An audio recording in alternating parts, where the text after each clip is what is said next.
Thinking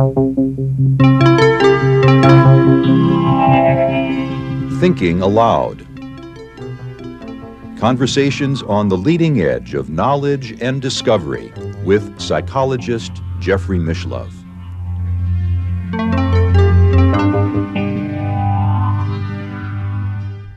Hello and welcome. I'm Jeffrey Mishlove. Today we will be exploring the relationship between psyche and matter.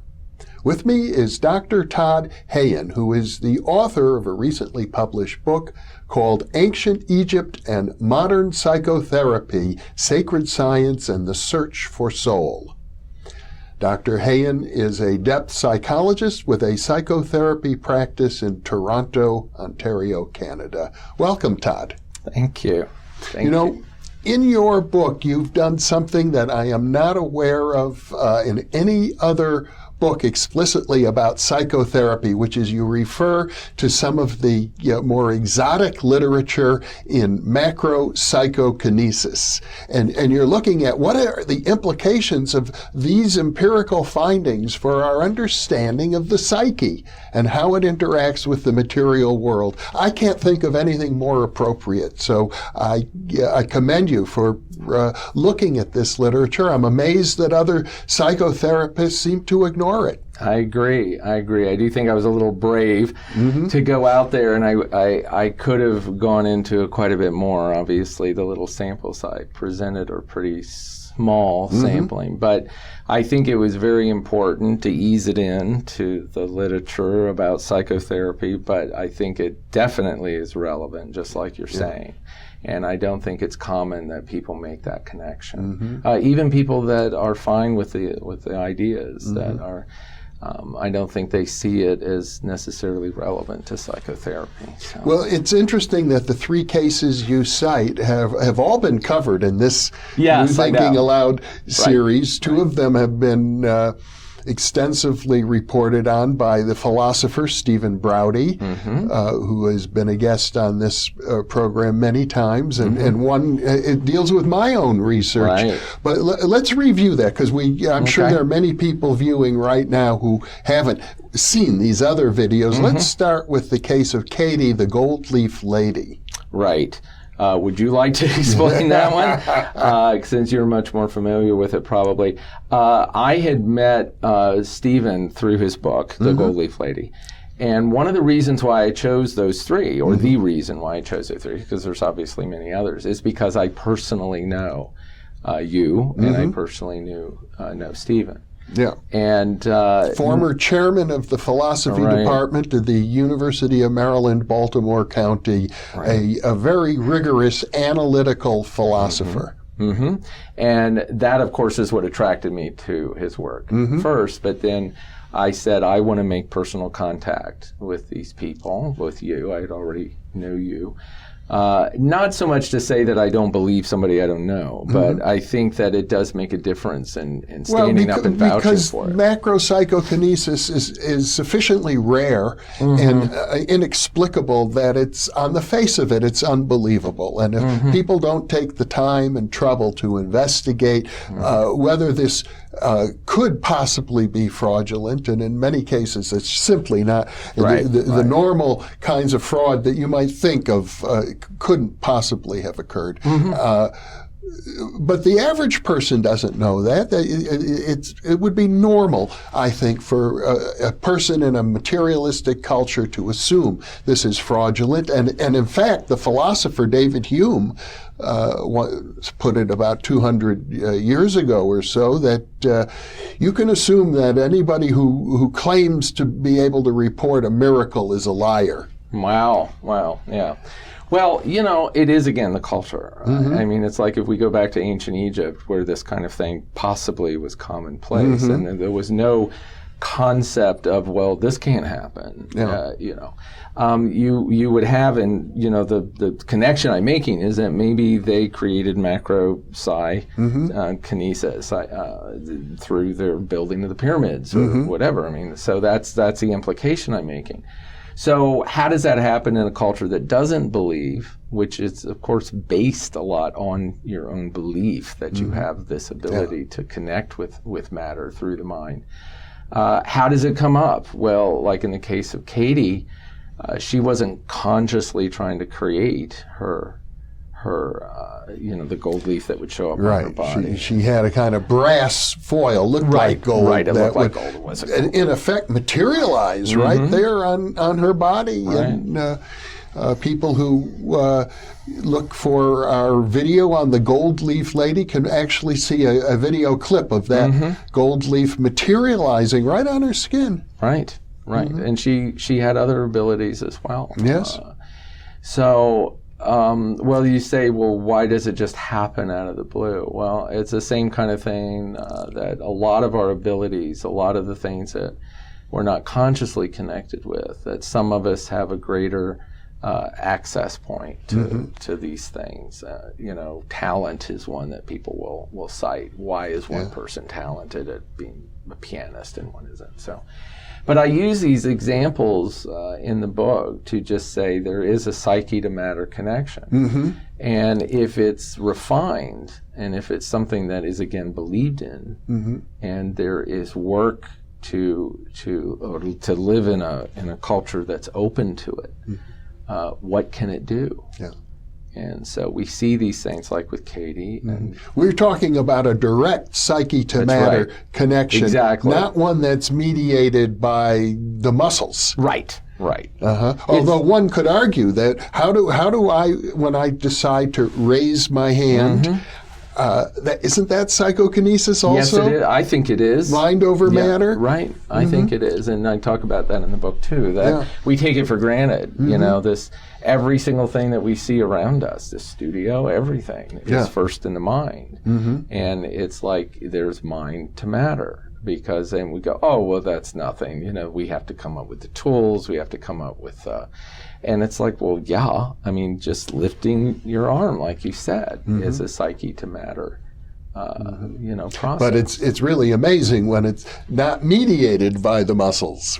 Not mediated by a physical mechanism. Yeah. And I think that's the distinction between these things that we look at as being paranormal, because there is not a physical, material mechanism between the thought and the manifestation. Yeah. One of the other examples you cite is the thoughtography of Ted Sirius, which was investigated for many years by the psychiatrist, Dr. Jewel Eisenbud of Denver, who published a book on the work of Ted Sirius. I know Stephen Browdy also took a strong interest in this case, and the archives are now housed in the library at the University of Maryland, Baltimore which they were County. Almost lost, as you know, which is like... But once again, his mental impressions appear on Polaroid film. And of course, he was also accused of fraud. Yeah, right. And in a way that, of course, just like with things, the phenomenon like the crop circles, if one person comes up with a way to do a mediocre representation or manifestation through a mechanism, then everything else is wiped out. And, the skeptics that attacked Ted Sirius created their, I can do this, completely under conditions that have, none of the conditions that were set. Ted Sirius. No, if people study the Sirius case, they'll find that many of the tests were conducted under such rigorous conditions. Hugely so. So what is that? And and those are the examples I give that I think that we're all capable of manipulating matter in the same way, but in a controlled way, and maybe a more useful way if we want to, Well, Jewel Eisenbud, as I mentioned, was a psychiatrist and a Freudian. He published a book called Parapsychology and the Unconscious. And one of the things, though, that he did, and this is probably particularly relevant to Westerners, modern Westerners, is that he didn't want to encourage people to cultivate these abilities. He felt that they can come into the service of our own self-destructive impulses. Well, when they're not disciplined. I was just having a conversation with somebody in Toronto that has written a paper on imaginal reality.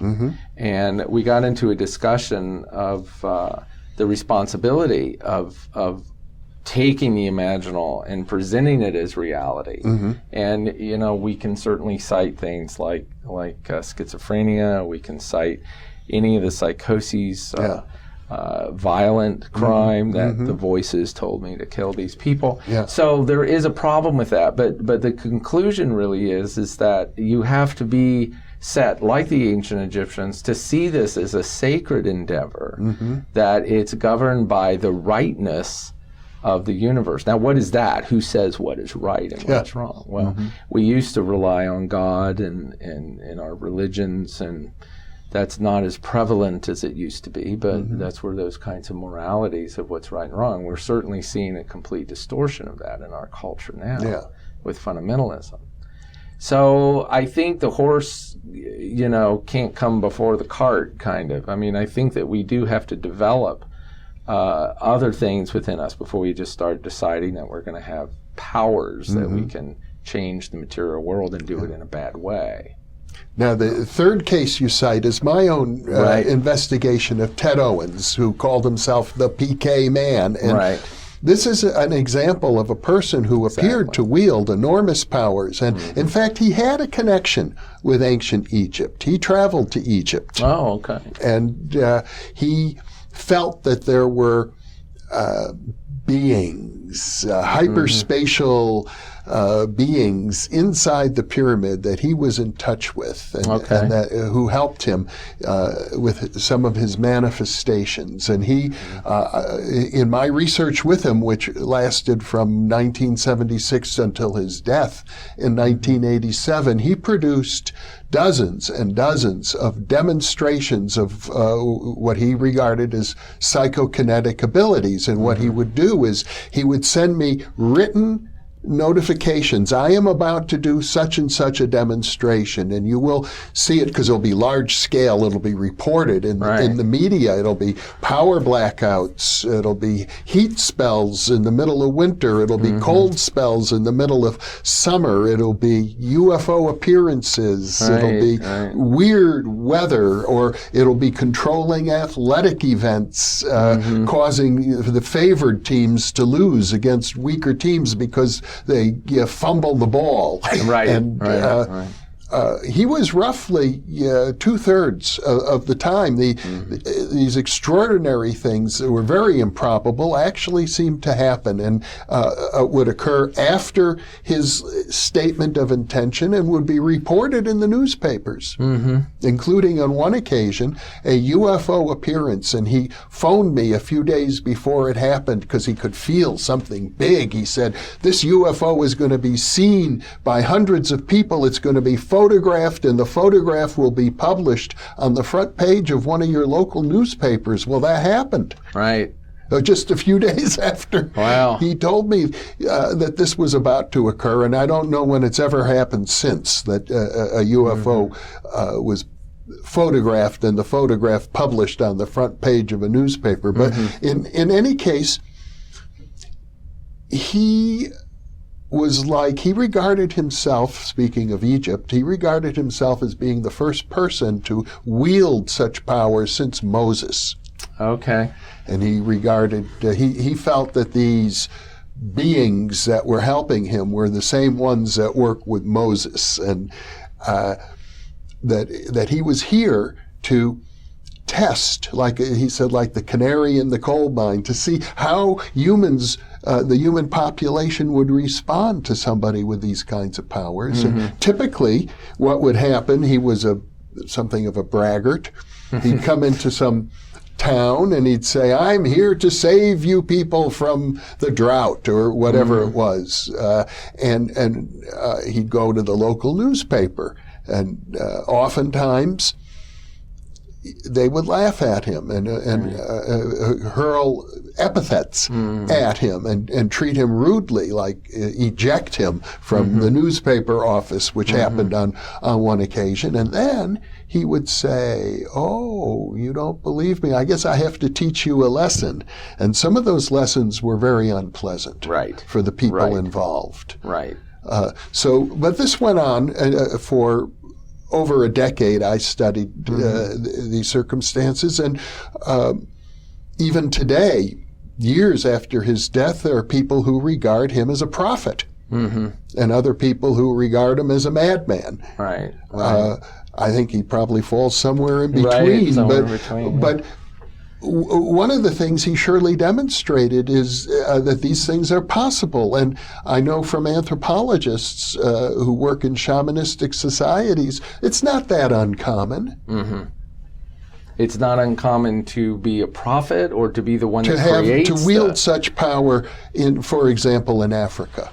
Right. Was it clear that Ted Owens was actually the one that was creating these phenomena, or was he just predicting them? Well, it wasn't 100% clear because in his mind, he would say, some are predictions, some I cause through my psychokinetic abilities, and some of them I telepath to these entities, these spiritual entities who live in UFOs or who live inside the pyramids. And, I just let them know what I'd like them to do, and then they do it. Right. Well, there's a lot of factors in there. I mean, one of them is, the schizophrenic, say, as we would classify or diagnose a person as schizophrenic or psychotic, in primal cultures, or the medicine men and the shamans, they become because they have connection and ability to go into the spirit world and go back and forth. And the early anthropologists thought they were all schizophrenic. All of the shamans, And so you wonder, though, if somebody has this kind of innate ability, like Ted, to be able to predict or to have the power to do what they did, and is essentially ignored or ridiculed or whatever in this culture, that's kind of crazy-making stuff. I mean, that would be very, very difficult to deal with from a psychological perspective. Sure. So if you had somebody, say, in the Egyptian culture that was closer to having more power, maybe maybe it wasn't everybody, maybe there were just a few people out of the population, but they were considered, See, great Ted attributes. Owens wanted nothing more than to do good. That's right. He was hoping that the U.S. government would recognize his abilities and set up a little research project so that he could just do good work, and there would be scientists around who could monitor and observe. Now, in ancient Egypt, that might have worked out that way. That's right. Or in ancient Tibet, or in other ancient cultures. And again, look at it from the perspective, if this was the norm, that we have this power, or whatever you would call it, that it would be more acceptable. So everyone would be more aware of it and say, oh yeah, he's just better at it than the other guy. And I mean, look at the studies in schizophrenia, using that again as an example. When schizophrenics are treated like everybody else, and they're maybe compensated for in different ways, they do better. They do better psychologically, and there's been a lot of research around that, as opposed to just filling them up with drugs. Well, that's encouraging, because I haven't kept up with the literature, but what I remember from the old days is that schizophrenia was practically untreatable. Oh, yeah. And I mean, I think it was R.D. Laing that did a lot of work along those lines with treating them more like. And, that's not necessarily an argument to say, well, if we treated everybody that had these powers as normal people, then we would all be fine. Because I think it is still a question. I mean, I still think it's one of the areas in my research that still comes up like, why is this considered an anomaly and a pathology, basically, with people? And I do think some of that is because they're treated so differently and they're looked at differently, and most of the clients that I have that have special powers, as we call it, they certainly not to the degree that Katie or Ted Owens had, but I have a lot of clients that come in and it can, they have special dreams, they can manifest things in a particular way. They're frightened. I mean, they feel like you're the first person I've told this to, kind of thing. And I think that does have an impact on the psychology, because I think people like that are fragile. They don't fit in the center of the bell curve. Especially in a materialistic culture where if you talk to somebody, they're likely to think you're crazy, whether or not you are. But when everybody distances themselves from experiences that might be, in effect, deep inside your psyche to the point of being crucial to who you are as a human being, sacred. Right. Even. Right. Well, it said there's a very fine line between what is sacred and what is ridiculous. Oh, yeah. Oh, yeah. Yeah. And, these cultures, even Egypt, they had dark sides to things. There were evil spirits. There were evil things. So I don't think they had it down 100% either. They were pretty wicked themselves in their culture with their battles and their... Well, you have referred to Rudolf Steiner. We talked about him in an earlier program, one of the leading modern authorities on what we might call sacred science. He said that one should take 2 steps towards ethics before trying to take 1 step toward power. The Yoga Sutras say pretty much the same thing. The very first thing is to get rid of all your bad habits and start inculcating new habits, purify your mind. Then you can begin to address these powers or cities. They're quite normal for people, but even then, don't show off. Yeah, and that's a really good point, because I think we have to deal with the psychology of our psyche, the unconscious pathologies, the think unconscious complexes, whatever. We have to deal with those things first before we're going to be able to harness any of these things that we're talking about in a positive way, because there's still those things present. It's like if you were abused as a child, or if you were beaten or sexually abused, and that goes into the unconscious, and you have, manifestation of negative things in your life, and you also have the power to be able to change the weather or whatnot, then there's a good chance that's going to be, channeled into things that are not positive. Well, in effect, those are the classic poltergeist cases. Oh, right, exactly. Often associated with teenagers who have, repressed emotions and a lot of emotional disturbances. That's a really good example, because that has kind of come to be an understanding of the poltergeist phenomenon, is that it is triggered by this one particular, and they're usually troubled and have these kinds. So the manifestation is erratic, and it doesn't have any kind of control or But if you can work through the emotions, there are people who started out as poltergeist teenagers who became healers. Oh, right. Matthew Manning in England being a prime example. Well, that's a really good example of that. I think in my book, I go through some case studies, and they're kind of composites of things. But there's a simplicity to it in my work with clients, that isn't, the goal to manipulate matter and to build pyramids or whatever it might be, but is to just get into this place where you're okay, and it's okay to investigate these inner things, including spirituality, and including unity consciousness and love and healing and that. And it's baby steps. It's very small steps, because I don't think we can just snap a finger and all of a sudden say, oh, yes, we believe in these paranormal things and abilities. Okay, we believe in it now. What are we going to do with that? I don't think we have the training or the discipline yet.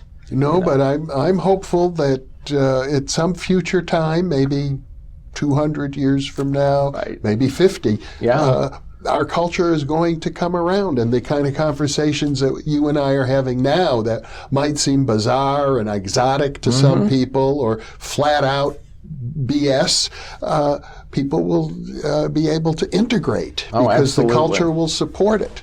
Well, that's the reason why we write the books and do the interviews and whatever that we do, because we're trying to get to that point. Well, Todd Hayen, once again, this has been a delightful conversation. Thank you. Yes, it has. Thank you. And thank you for being with us.